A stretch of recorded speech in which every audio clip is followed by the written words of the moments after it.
Hey WordPress fans! In this video we're going to take a look at WP Word Count Pro. So the WP Word Count plugin adds a lot of functionality all around the word count on the different posts and pages on your website. You can quickly count them and see how many words each post and page contains. You can track your content by sorting it from largest to smallest word count. You can get detailed statistics not only for yourself but each of the site's authors. And you can actually see a month-to-month breakdown of writing productivity based on the word count for all of your posts. There are both free and premium versions of this plugin. You can see here on this screen some of the additional features of the Pro version. In this walkthrough, I am going to be looking at the Pro version of the plugin. For all of the Pro-only features, I will denote that on the screen so that you can differentiate which features are available for the free version and which ones are the premium plugin. Alright, now let's jump in and take a look. With the Pro version of WP Word Count, the first thing you'll notice here is once you activate your license, you'll be asked to calculate your word count statistics. You can do so by using this button right here. It just takes a few short seconds to calculate everything, and then you want to go ahead and visit your statistics page. On the stats page, you'll see a nice summary here at the top that breaks things down based on published and drafted posts. You're able to see a breakdown of all your posts, your pages, as well as any custom post types that you have on your site. It'll show you the total number of published posts, the total number of words on all of those posts, and then it'll also give you an average words per post. You could look at all that same data except for your drafts that you have not published yet, here right next to that. Achievements I'm not going to talk about just yet. I'll get to that in just a minute. Once you scroll down the page a little bit, you'll see a listing of all of your content. You've got a couple of tabs here at the top to look at your content and look at the word count in a few different ways. Top content is going to sort things based on the total number of words in that article.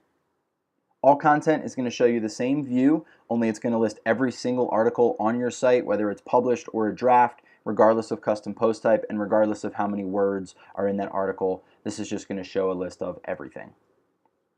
Monthly stats is kind of neat. This is a different way to look at your content and see what you've published each month, how many words you published, and across which different post types. This could also help hold you accountable if you slacked off for a certain month, or if you had a really stellar month where you published a lot of great content. You can see that here in this report. Author statistics is great, especially if you have a multi-author blog.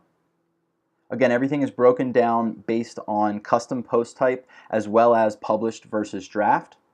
And here you can see how each author is performing in terms of the total number of words that they've written for their posts.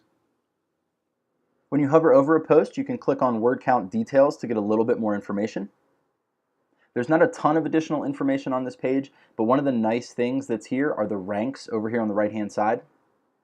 It'll show you where this article or page or post or whatever it is ranks in terms of all the content on your site, as well as where it ranks just within its post type. You can also take a look at the achievements in terms of the word count on your blog. One thing to note is that these achievements were chosen by the plugin author. They've listed out a handful of different achievements for total word counts as well as individual post word counts. It's important to remember that total word count for a piece of content is only one of many factors that goes into determining the quality of that content. There are lots of other things that can make a piece of content either great quality or not such great quality. Word count is not the only thing, but it is one thing that can really help your content elevate in search results and perform a little bit better and just provide more value to your readers.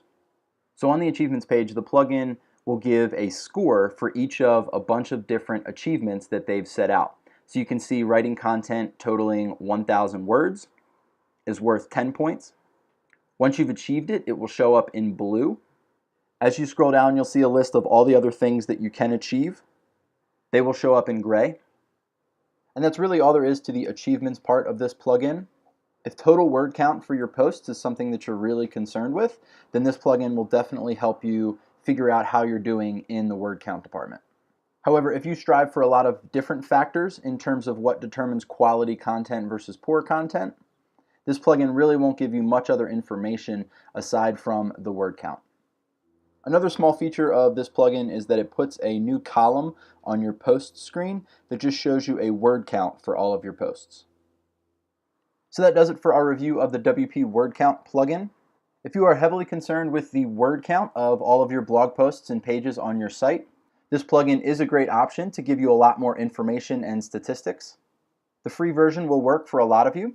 However, if you have a multi-author blog and want to see stats based on each author, or you want to see stats on a month-to-month basis, or you'd like to track your various achievements, then I'd recommend going with the Pro version.